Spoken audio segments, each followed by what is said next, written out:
Oi, sumida. Ei, pessoal, literalmente o canal estava abandonado. Praticamente 2 meses e meio de férias de Lucas e eu não conseguia gravar conteúdo, editar conteúdo, ainda manter conteúdo pro Instagram, então fiz o que pude e pude muito pouco. Mas hoje voltamos às aulas e o que eu vou fazer? Gravar um vlog pra vocês, mostrar um pouquinho do dia de hoje, né? Que é basicamente organizar um pouco a casa. Tem que fazer algumas coisas na rua pra esse início de aula dele. Tem que imprimir umas fotos, umas coisas que eu tenho que levar pra escola e dar um jeito nessa casa, porque tá assim, caótico. A gente viajou, ficou 4 dias em Astúrias, que é uma região aqui da Espanha que eu achei assim muito parecida no Brasil, em questão de mata, umidade do ar. É uma região que tem praia, né? Então acho que o clima tropical propicia isso, essa sensação de a gente tá meio que num clima mais brasileiro. E foi muito bacana, porém a casa ficou assim, tá de pernas pro ar. Eu tô naquele negócio, sabe, quando você olha assim e fala, Senhor, por onde eu começo? E é isso, enquanto eu vou fazendo as coisas aqui, a gente vai conversando, porque aconteceu muita coisa nesses 2 meses e meio aí. Eu descobri que eu tava grávida e pouco tempo depois, ali 8 semanas depois praticamente, eu tive um aborto. Então foram muitas emoções, um período conturbado, né? Meio que de tentar colocar a cabeça no lugar depois de tudo isso. E a gente vai conversando enquanto eu organizo essa casa, tá? Bora!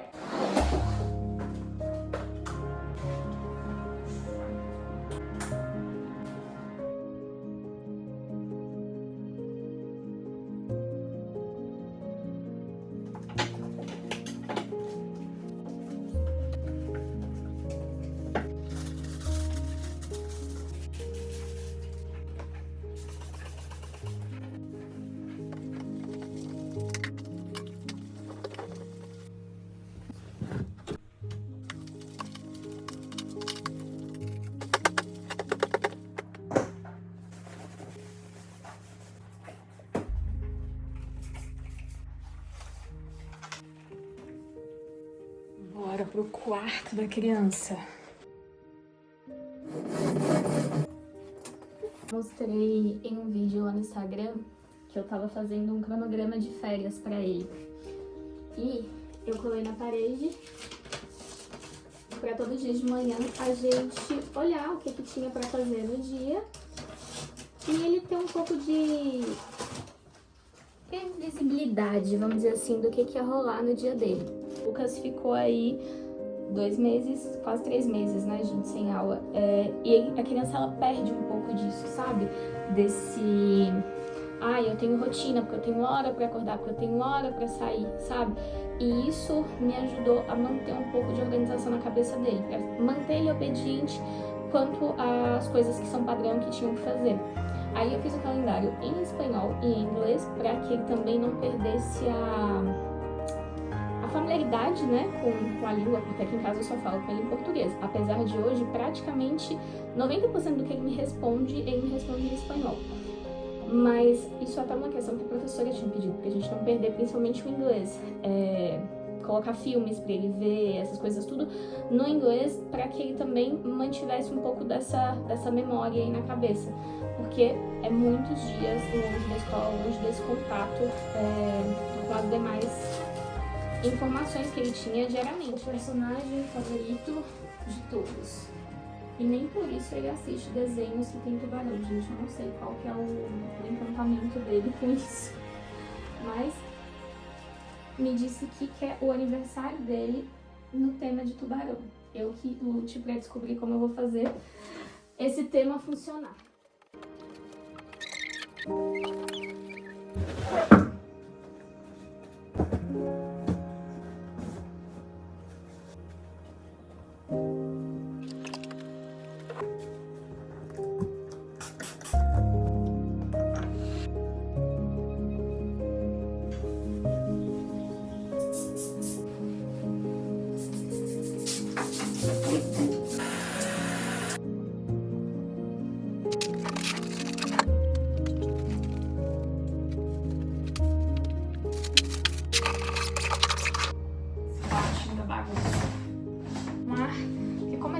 que não dorme ninguém, eu acabo entulhando tudo aquilo que eu não quero organizar assim naquele momento pra cá. Igual a mala, eu cheguei no sábado, deixei aqui e fui pegando conforme as coisas eu tava precisando e ficou, né? Aqui eu tenho também, tipo, umas sacolas que eu separei de roupa pra doação, que principalmente o Lucas, que já não estão servindo mais. E aqui eu vou levar pra H&M. Eles têm abriu uma loja deles aí, é uma concorrente da Zara, né? De fast fashion, assim, com roupas com padrão de qualidade um pouco melhor. Eles têm um programa que você faz a doação de até 2 sacolas de roupa usada, em boa qualidade, né? Em bom estado de uso. E você ganha um vale compras de 10 euros. Então, assim, você tá doando, mas eles te dão também um vale compras. E aí você tem que fazer uma compra a partir de 25 euros, né? Mas muito bom, porque assim, aqui o negócio de doar roupa não é igual assim, sei lá, no Brasil, que o povo faz bazar, alguma coisa do tipo. As roupas, literalmente, você acaba jogando fora, porque roupa que é muito barato, e se não for alguém que você tenha muita intimidade, você não vai doar roupa, né? Não compensa, vamos dizer assim. Então esse projeto é muito bacana, e depois eles fazem uma distribuição para instituições de caridade, essas coisas, é interessante. Aqui tem 2 programas, tipo esse de doação de roupa, tem o Humanas também, esse é como se fosse uma ONG, e aí eles têm lojas espalhadas por toda a Espanha. Aqui em Madrid tem várias, eles deixam como se fosse sei lá, um tambor de lixo mais específico para você colocar roupa, e lá eles separam, fazem uma curadoria com essas peças, e eles vão e montam, tem as lojas, eles fazem bazares e vendem as peças de 1, 2, acho que o valor máximo é 5 euros que você vai encontrar lá. Também é interessante de fazer, mas doar, sim, para pessoas diretamente aqui não é uma coisa que o pessoal costuma fazer. Bora terminar!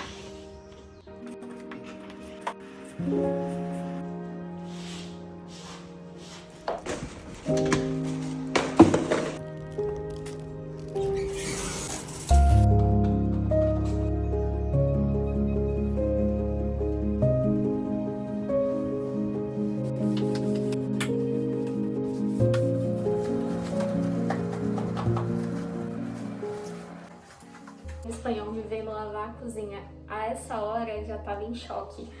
Esse povo aqui que não sabe o que é limpeza à base de água, entendeu? Tudo deles é passar um paninho seco, uma toalhinha umedecida, no máximo esfregão no chão. É o ápice da limpeza deles. E é por isso que eles não conhecem a utilidade de um rodo, porque eles não têm o hábito de limpeza com água. Então, pra eles não faz falta.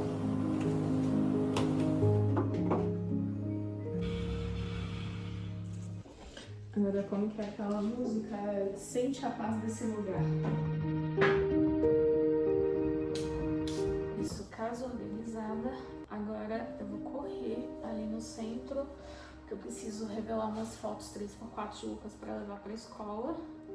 E é correr mesmo, porque já é mais de 1 hora. E aqui, depois de 2 horas, tudo fecha para o pessoal tirar a siesta e sobe de novo 5 da tarde. Então eu não quero voltar lá depois que eu buscar ele da escola, já quero vir direto pra casa.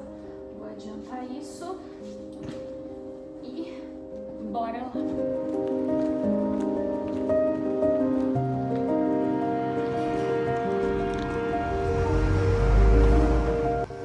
Já fui, já voltei, já comi. E agora tomei um banho aqui e vou me arrumar, porque eu tenho que ir lá na escola.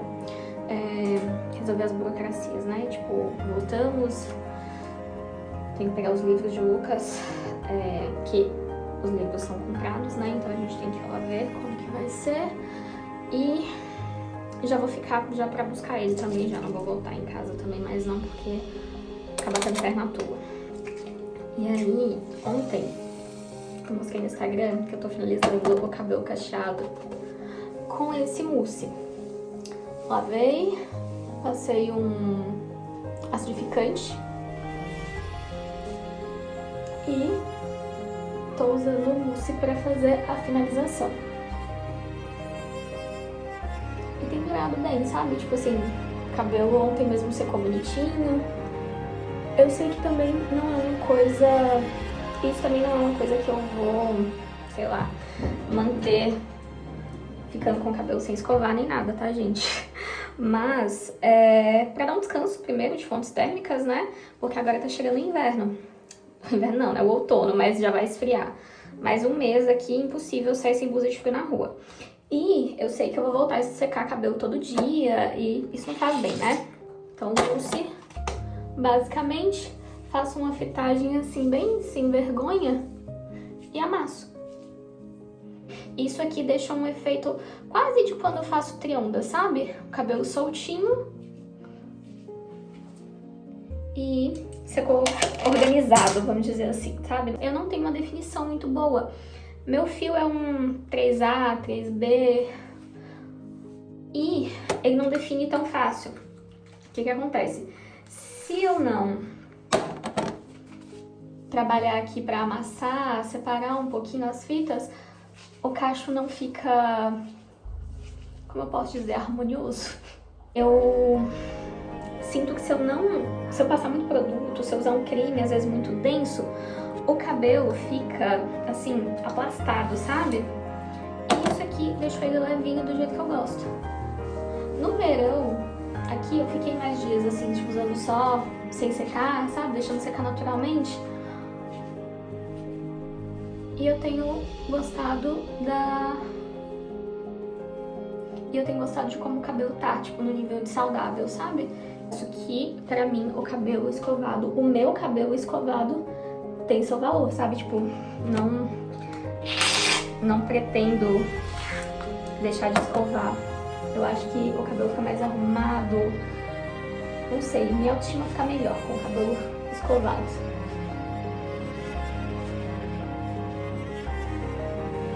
E esse aqui é zero álcool, então pra mousse, finalização, isso é muito importante, porque no Brasil, a maioria das marcas que eu já usei, assim, principalmente pra penteado, essas coisas, tinham álcool e deixa o cabelo extremamente ressecado.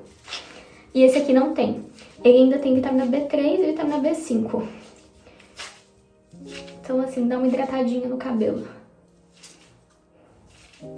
E aí, ao invés de secar com a toalha tradicional, eu uso uma camiseta ou uma toalha de microfibra, alguma coisa assim, pra tirar o excesso e seguir amassando. Gente, aceito dicas, inclusive, cacheadas que estão me assistindo. Se eu estiver fazendo alguma coisa de errado, pode me dar dica, tá? Aceito. Agora a parte chata é esperar secar, porque meu cabelo, apesar de ser fino e não tá besuntado no creme, demora pra secar. Ontem eu lavei em torno de umas 4 da tarde, 3h40 por aí, e ele foi secar mesmo e já tava dando 9 da noite.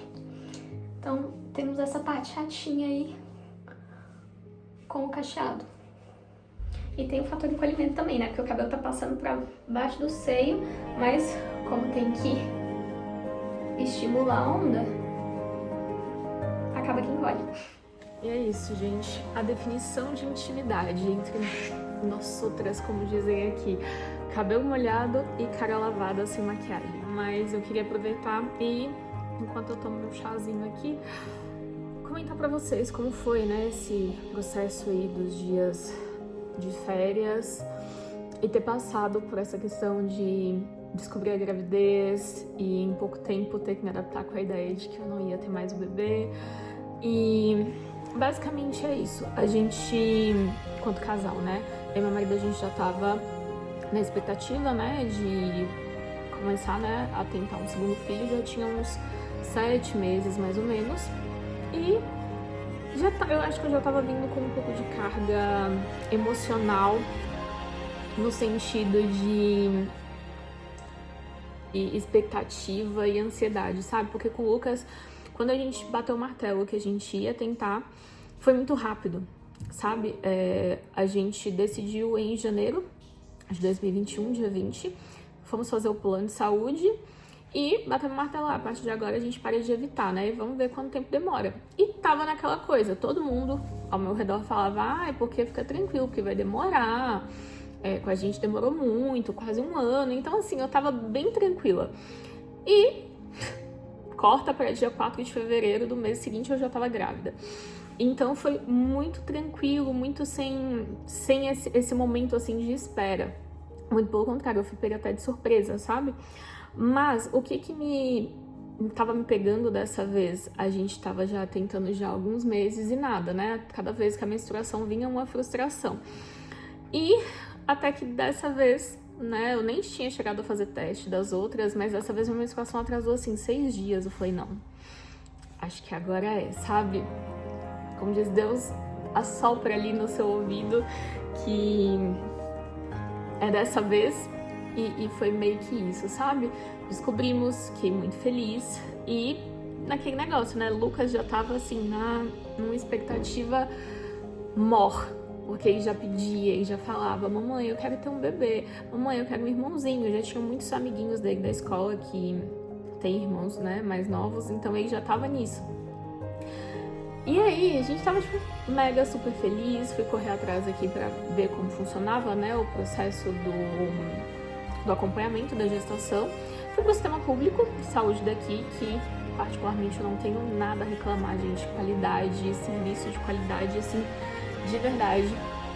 Tudo muito bom no atendimento com os médicos, só que é um pouco diferente daí do Brasil. O que acontece? Aqui, a gente não vai direto para a ginecologista, a gente vai para uma enfermeira obstetra. Quando você vai dar início, né, ao processo de acompanhar a gestação. E aí, nesse primeiro momento, me pediram os exames de sangue, fui fazer, tava tudo certinho. E agendaram o primeiro ultrassom. Eu descobri que eu tava com 5 semanas. Então, agendaram o primeiro ultrassom para quando eu tivesse com 7 para 8 semanas, que é a média daqui, né? E foi isso, gente. No primeiro ultrassom que a gente foi fazer, o coraçãozinho do bebê não batia. A gente não escutou o batimento. Foi assim, um mundo desmoronando em cima da cabeça, sabe? Aquele momento que tá ali, eu levei o Lucas pra ver, meu marido tava comigo. Então, a gente tava toda naquela expectativa de mostrar pra ele o coraçãozinho do bebê. E a médica ficou ali um tempo, olhando. O primeiro ultrassom que a gente faz nem é na barriga, né? O transvaginal. E ficou aquele silêncio. Eu achei aquilo um pouco estranho, mas em nenhum momento imaginei que a notícia seguinte pudesse ser: não tô encontrando batimento no feto. Mas foi isso. Passar pelo processo do aborto foi muito difícil. Não só pelas dores, enfim, né? Porque você entra quase que como um trabalho de parto, com a medicação que te dão pra fazer isso possível. No meu caso, que foi um aborto diferido, né? Eu tava de poucas semanas, então não tinha necessidade de fazer curetagem nem nada disso. Então, me fizeram uns exames de sangue pra ver se no dia seguinte eu já poderia tomar. Aí eles te dão como se fosse um medicamento pra baixar seus níveis de progesterona, né? Que é o hormônio que, vamos dizer assim, segura a gestação. Então, fui pra casa, nesse dia, assim, devastada. Meu marido teve que voltar a trabalhar, então eu tive que ficar sozinha um tempo. Foi uma coisa, assim, de literalmente só ter Deus do meu lado, sabe? E aí, no dia seguinte, me ligaram do hospital, que meus exames estavam tudo certo, que eu poderia, sim, tomar medicação, que a médica já tinha me dado no dia anterior. Tomei, e aí, o protocolo é, no dia seguinte, depois da medicação, eu iria pro hospital pra colocar os comprimidos que são via vaginal, né? E aí o processo abortivo de fato começa aí, que aí é uma cólica muito forte, muito similar com as contrações, sabe? De parto mesmo. Eu me lembrava muito disso, sabe? De como foi as dores, assim, de quando eu tava ganhando o Lucas. E ao mesmo tempo vinha aquela tristeza avassaladora de pensar, tipo, tô passando por tudo isso aqui, tô sofrendo, tá doendo fisicamente, e eu sei que no final eu não vou ter meu bebê nos braços, sabe? Eu acho que é realmente um negócio de só quem passa sabe o quão difícil é. E viver em casa, né, nesses primeiros dias, porque eu tava com o filho em casa, de férias, com a energia a mil, com todo o tempo querendo, mamãe me ajuda, mamãe faz isso, mamãe vem aqui, e eu tinha que ficar de repouso. Foi muito difícil, sabe? Foram, assim, 15 dias mais ou menos que eu fiquei nesse meio que repouso, 10 dias. E por orientação médica mesmo, eu já até tava me sentindo bem, mas ela pediu porque eu podia, como eu tava sangrando ainda, eu poderia, sei lá, desmaiar, ficar com tontura, alguma coisa assim. Então todo o planejamento que eu tinha tido das férias de Lucas foram meio que rompidos nesse meio do caminho, porque eu tinha organizado, como eu mostrei pra vocês aqui mais cedo, essa tabela de coisas pra fazer dia a dia, e dentre elas tinha o dia em que a gente ia dar uma volta nas pracinhas aqui, dos arredores aqui de casa, dias que a gente ia sair pra fazer piquenique, porque pensa, a gente é uma criança de 3 anos, tá com energia no talo aqui e presa dentro de casa. E eu não gosto de deixar ele 100% do tempo na frente da televisão. Então eu tinha dias que eu ia fazer atividades com ele, colocar ele pra desenhar, escrever, pintar, coisas do tipo. E eu só não tinha energia. E nesses dias, pior do que energia física, eu não tinha energia mental, sabe? Então era o mesmo que eu tava mal pela situação, por ter perdido o bebê, e tava mal porque eu não tava conseguindo me doar da maneira como eu gostaria pro meu filho, sabe? Foi um período difícil, então muito por conta disso eu também não tava com vontade de vir aqui gravar vídeo, sei lá, fazer vídeo da rotina, essas coisas, porque o pouco de energia que me restava, eu queria tentar me dedicar a ficar mais tempo de verdade, sabe? Tempo, quando eu falo tempo de qualidade ali, brincando com ele, fazendo alguma atividade, isso só foi melhorar mesmo agora já pra essa reta final, desse finalzinho das férias dele. A gente conseguiu viajar, a gente foi pra 2 cidades. A gente, há uns 20 dias atrás, a gente foi pra um pueblo dos parentes da sogra da minha irmã e tal. Viajamos, conhecemos um pouco, isso também foi bom pra espairecer um pouco a cabeça. E na semana passada eu fui pra essa conferência que era da minha igreja, que na parte da manhã a gente fazia a parte da conferência, a gente tinha um encontro, e depois do almoço a gente tinha a tarde livre, então também foi bom para turistar, conhecer, e aí também sair, brincar um pouco, mas foram uns dias assim, estranhos, sabe? Entendo que aconteceu o que aconteceu, porque assim, foi da vontade dele, não caiu uma folha, né, de uma árvore sem a permissão de Deus. Então, eu creio que ele queria trabalhar comigo um pouco disso, sabe? De ver esse cuidado, literalmente, sentir na pele esse cuidado, porque eu só tinha ele de verdade, sabe? Por mais que amigos, né, familiares tentem, né, te falar palavras ali pra te acalmar, a paz de verdade você só tem quando vem dele, né?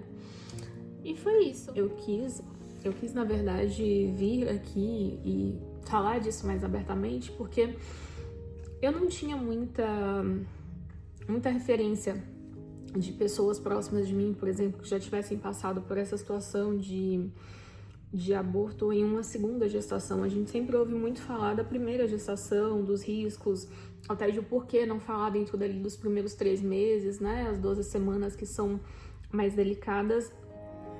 Mas eu literalmente fui pega de surpresa, sabe?